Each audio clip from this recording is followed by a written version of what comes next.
Chef Ali as well. Time for us to move on. This is Power Breakfast here on Citizen TV. Time for us to talk about business. And today we're talking about the business of travel blogging. Like, how is this a job, you know?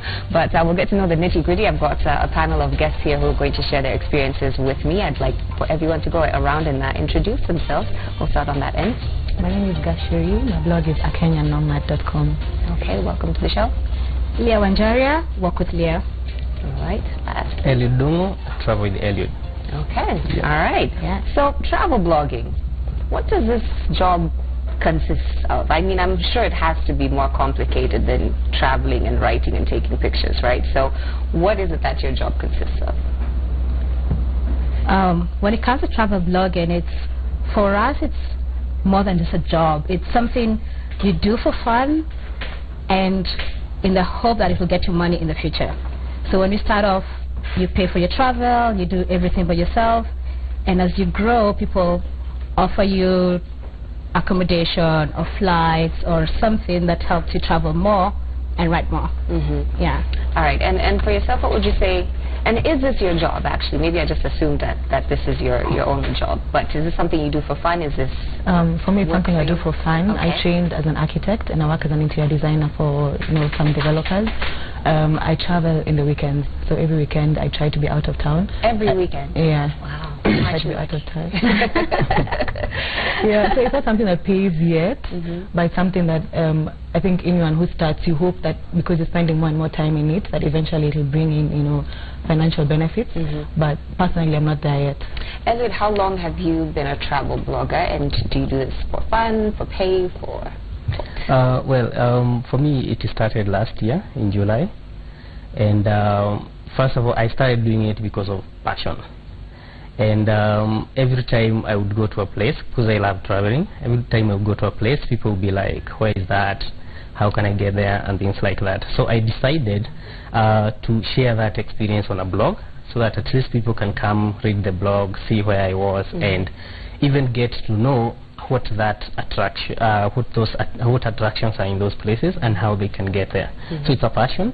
I don't do it full time; it's part time. But I travel every weekend. So my full-time job, I'm a travel consultant. I have my company called Safiri Nasi Limited. So it's still within that. It's still within travel. Still within travel, and that blends really well because every weekend now I get to go out there. It's not just about selling that destination. It's also about talking about it and letting people know more about such destinations.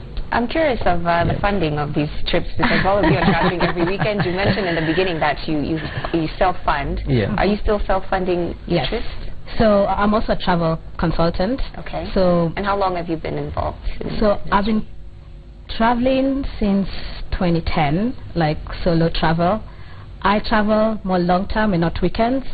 So on my leave days, I travel from anything from 3 weeks to 1.5 months, or extended period when I take like a sabbatical leave and travel for 1 year. Okay. But I save. It's also funded at the moment, but I'm starting to get a few requests to come and stay in places and write about it. So slowly but slowly we'll get there to a point where you're actually getting paid to write about it. So again, for the two of you, traveling every weekend, is it savings that you're using, or is it your other job just paying you really well?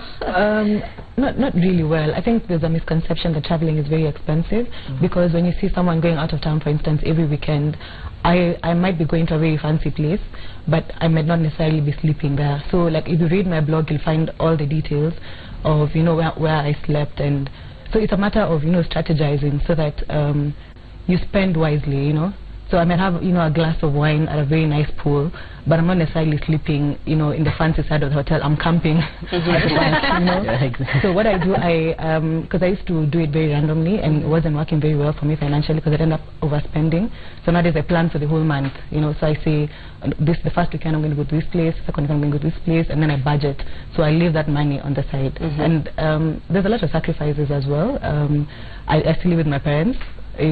If I had it any other way, I'd be out of the house. Not because it's not a nice place to be, but it's because I want to save, so that I can be able to travel. Yeah, so you have to definitely be money-wise if this is something that you're interested to add on that, travel is not expensive. And so many people will see you traveling every weekend, and they're like, hey, this guy has a lot of money. But it doesn't really take a lot of money, because there are some things you need to change in your lifestyle to make sure that you afford travel. For instance, there's a time that you want to go to a particular destination, and the means of transport you're using to go to that place, probably you want to fly. Of course, it's going to be expensive. Probably you want to use your own car, you want to hire your own car. But this place, you can even access it with your own public means. Then why pay more when you can access this place and go experience everything that you can? Also, there are chances whereby you get probably some weekends where you can join group travel. Group travel is so cheap because transport cost is shared, accommodation is shared. And where do you find these groups? Are these groups of friends of yours? Are these networks that exist online, or how no, it's not a must they be your people. It's not a must they be your networks, but there are so many travel companies that have group safaris every weekend, group departures every weekend. If you don't know of any, if you can't find any on Facebook or don't know any, you just need to go to Kencom, just here around town, in the morning. On a Saturday morning, exactly. On a Saturday morning, and see how many vehicles in that place every morning. Probably you can get a contact there and tell them, hey guys, when you're doing this again, please call me or WhatsApp me on things like that, and you get to join them. Social skills are key here. You're going to be doing the group travel. Let's talk locations. What are some of the most amazing places that you guys have been able to visit? And do you travel locally? Are you traveling internationally? Tell me about your experiences. My travels are regional. I want to do Africa, so I have a list of African countries that I want to visit by the time I'm a certain age. But mostly I do locally within the country, and then probably like once in a year I'll go out, but within an African country. Okay. So yeah, that's what I do. And what's been a highlight for you? Where have you gone that you've just been like, even within Kenya, that you've been like, this is amazing, people should know about this? It's very hard to pick, to pick one place. I'd say Crater Lake Lodge. This might sound like an advert, but Crater Lake Lodge is a very beautiful place. You have a whole lake to yourself. They're very nice rooms that are a bit pricey, but you can also camp, at the back. But and you get to share this. It's in Naivasha. Okay. It's after, all the fancy, nice hotels that everyone knows in Naivasha. You go way past, further down. Yeah, I think it's one of the most beautiful places. It's very peaceful and it's very calm and it's very beautiful. Yeah. So that's for me. Where would you say you've been that has blown your mind? Okay, so I travel a lot locally and then internationally as well. So I'm not really Africa-based, so it's whatever tickles my fancy at one particular time, then I'll do that. So I'll say my last trip to Vietnam would be the highlight. The culture, the food, and the landscapes. I think for me that is what makes me keep going, like something totally different from home. No one speaks your language, no one looks like you, things that you've never experienced, makes you wake up in the morning. How do you get by with the language barrier, and how many countries have you been to? I've been to 17 countries. Okay. So within Europe, South America, Asia, and Africa, and Middle East. So again, the language thing, how do you... So it changes. It's like, I think, smiling solves all the problems. You go to a place and you want to order some food, you smile, take the menu, go like, this one, can I have that? Can? Yeah, okay. So languages work. But now on my last trip, Google Translate. There's Wi-Fi everywhere, so you walk into a hotel, you go, you show him the phone, they go like, he responds and you communicate. Wow. So technology working for us. It is. It does work. Yeah. Where are some of the places that you've been that found exceptional? Yeah. So I'm a domestic travel promoter. I believe in domestic market. So my blog is Kenyan based. And eventually I'll go international, but when I feel like I've exhausted every place in Kenya, because Kenya is really beautiful. I've been to so many places, even before I started blogging, and I think in Kenya the only part I've not been is Northeastern, which is in my bucket list this year. And different places have different experiences. I try to get satisfaction everywhere I go. Sometimes we say if you don't find the fun, create fun yourself. If I was to choose the best destination I've been, I don't even know what criteria to use, because some places are amazing with views, others are amazing with luxury, others are amazing with experience. If I choose with regard to now experience, I would love every Kenyan to visit Chebloch Gorge. This is somewhere in Kabarnet as you go to Iten. It's a very nice gorge. It's a very deep gorge, and the boys you meet there who jump into those gorges do diving, live diving, and they charge you around 200 shillings, and you catch a breath when you see them diving. You even worry about their life even more than themselves. And these people even have guts to whistle as they go down to signify the confidence that they have. Yeah. And all of you, like, if you're watching them, you get to even think how they can hit a rock, how they can probably go and drown and not come out, because they stay even like almost 10 seconds down water. Wow. So that should tell you how deep that is. Yeah. In terms of views, there was a camp I was recently, and I think this is why it takes this position at Nakuru. It's called Maidisaba Camp. I love the views. It's built at the rim of the Menengai crater, and each room has a view of the crater. So whenever you're in the room, open the door, you see the crater down there. The sunset there is amazing. Well, see, I'm curious because all of you obviously love adventure and love to travel, and you're enthusiasts about that. But making the leap from being someone who enjoys travel to someone who blogs about it, what is the intention there? You know, with social media these days, anybody can go and take photos, share them on Instagram, but for you to open up a blog and say purposefully, this is for my travels, what made you make that step? For me, it was just basically to educate people, because after finishing architecture, it was such a journey. I was 6 years, so I'd saved up during school, and I flew myself to Rwanda and had such a good time. And I visited very nice places, very scenic places. Lake Kivu was one of the best views that you could ever have. So I just wanted to educate people, tell people that, and then people also started asking questions, where is this, how did you get there, questions like that. So just to answer everyone's questions at once, I decided to start blogging. Okay. So that was my reason. Yeah. All right. Anyone else want to tell me why you got into blogging specifically? Yes, as I mentioned earlier, I got into blogging to share my experiences and to make people stop asking me where that was. What I try to do in my blogging is to share the experience from when it started to how it ended. So it's not more about reviews like how you say this place, probably it's 10 kilometers from here, it's a nice place, you want to be there, because that sounds a little bit generic. It's something you can actually Google and find out. But I want to share an experience from when you started. It started, whether I came from Nairobi, when did it start, what happened to me along the way, who did I meet when I got there, what attractions did I experience, and things like that until the end. So things that you won't be able to Google. Exactly. Not fact, but you have an experience. Exactly. What about for you? So mine is a bit different. Mine is to show people a different side of Kenya. So the first, when I started blogging was in 2011, I went to Samburu. So growing up, I knew Samburu has poor people, starving, like super arid, there's nothing to Samburu.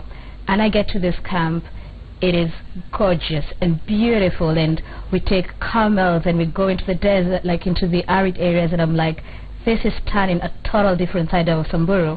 And I'm like, the world thinks that Kenya is all about just Masai Mara and the beach, but there's so many small little things that people don't know about that are really beautiful. And so I just try to show people a different side. So how have Kenyans embraced your blogs? Are Kenyans interested in knowing all of this, or are they kind of like, you know what, I'm good in Nairobi or I'm good in Mombasa, let me just hold on to my money? Are they, what's the interest level like? So let me tell you something I realized. There's always people, DMing you and telling you, next time you're traveling, let me know so I can join you. But then I think it's just a thing that people say. I feel like it's just to take the step is a bit hard, and I don't understand why. But also I feel like the reception has been good in terms of reading, in terms of followership has been good. It's just that they don't embrace what they'd like to do, mostly because sometimes people feel like, you have to have a group to travel, for instance. And I started by traveling solo. I just go to a place and I'm alone and I have a very good time. And I think people, if you're always waiting for people, initially I'd always look for people to go with, yeah? So you have a group of 5 people that you say going to Lamu with, and then if they end up bailing in the end because you're so preconditioned to knowing that you're going to go with them, then you also end up not going. So nowadays I don't do that. If I want to go to a place, I just go, and then if you want to come, you can come. Right. But even if you don't, like my mind is I'm going. So because like Kenyan culture, we're big on like road trips, you know, group activities. We're all going here. What's the plan? We're going here. So for you to stand up on your own, it's different. I think people are starting to embrace the idea of doing something different. Okay. So I think from my blog, I offer chatting with someone and telling them how to do it. So I've had a couple who I didn't know before, like not friends or anyone, who came to me like, Leah, your blog is amazing. I want to do what you're doing. And I'm like, it will not be a generic trip. I won't tell you what time to wake up. I won't tell you where to go. I will listen to what you like to do. I will show you how to do it. You take this bus, you go here, you do whatever you want to do. And people are starting to embrace that. It's not a must to follow, pay a company to tell them what to do. You can get on a bus and go wherever you want to do and do what you want to do. Experience. Yeah. What would you say is the toughest part about travel blogging? I know it sounds fun and everybody, it's everyone's dream job, but there must be some challenges to this. Well, it's not something simple. Because first of all, it takes a lot of sacrifices. Most of these trips are self-sponsored. You've sponsored it. And for regular travelers like us, when you go every weekend and you want to talk about some place every weekend and you have a full-time job on this other side, we have cameras, our own cameras. We don't depend on pictures to be sent by somebody. So whenever you take these pictures, you have to come and edit those pictures so that they can be, you can be able to put them online so that you don't misrepresent a place. You have to write the blog. You have to, sometimes you write and delete and write and delete because there's so much information you want to give, but the space is limited. You don't want to write a novel of a blog. You want somebody to spend 2 minutes, 3 minutes, maximum 3 minutes on reading your blog, because so many people read these blogs on phone. So by the time you open that blog on phone and probably you're driving, probably you're somewhere, probably in the middle of something, I want you to finish reading by the time you finish what you're doing, before that time lapses. So you have to write, and then you're like, I need to summarize this. Then you have to edit it. Then you have to go look at your pictures. How are they? Come put it, upload, and that would take you even 3 days, 4 days to even post one blog. Wow. So you can imagine if you have another job you're doing during the day. Yeah. You have to sacrifice your time after work to your blog to do that. What are some of the challenges that the two of you have faced? I'd say the biggest is money for sure, because since we're still funding our trips, you have to save. As soon as the year starts, I have a plan and I start saving, but sometimes you get a random thing and you go like, this is so exciting, I cannot miss it. So I save a lot for the international trips, which means all my other local trips, I have to sacrifice something from your daily living to do it. And then the other thing is time. Because sometimes you come and you have to go to work because you've been on leave. You've taken 3 weeks from work, you come back, you're swamped with work, and you're like, I have 3 blog posts to write. So that trying to balance your real job and your blog can be a bit challenging, but I would imagine also if you want to maintain a loyal audience, you want to have some frequency to this, right? You don't want to just post once and then people come back and she hasn't gone anywhere. So that could also be a challenge as well. So for me, time is the biggest issue, because I have to be somewhere doing something else that's not travel related from Monday to Friday. So I mostly post from Friday to Sunday. But then I have to, for my blog, I work on it after working hours. I leave work at 6, and after that, that's when I get into editing my pictures and posting and and blogging. So time mostly for me. Finances also, but mostly time. Okay. So I want to talk about what the dream is for all of you, because all of you are doing other things right now, but you'd probably like to do this exclusively, I would think. So what does the future look like for for your blogs? What do you want to achieve and accomplish? Well, I think the biggest picture is if somebody came to me today and told me that I would start traveling today until I die, I would subscribe to that immediately. Because this life is exciting. It's really exciting. You meet different people. You get to see different things that enrich your life, and you live as a happy person all throughout. I think the biggest dream is, first of all, I really want to see Kenyans traveling, especially in the motherland. I want to see people going to places, posting pictures about those places, and giving credit and saying it's because it was written by so and so, it's because I saw it here and here, and that's why we are traveling. But I would also want it to be a full-time job when it starts paying. And being a travel consultant on the other end, I think it compensates really well, because now Safiri Nasi enables me also to make sure that these people, whenever they ask me where this is, I get to take them there.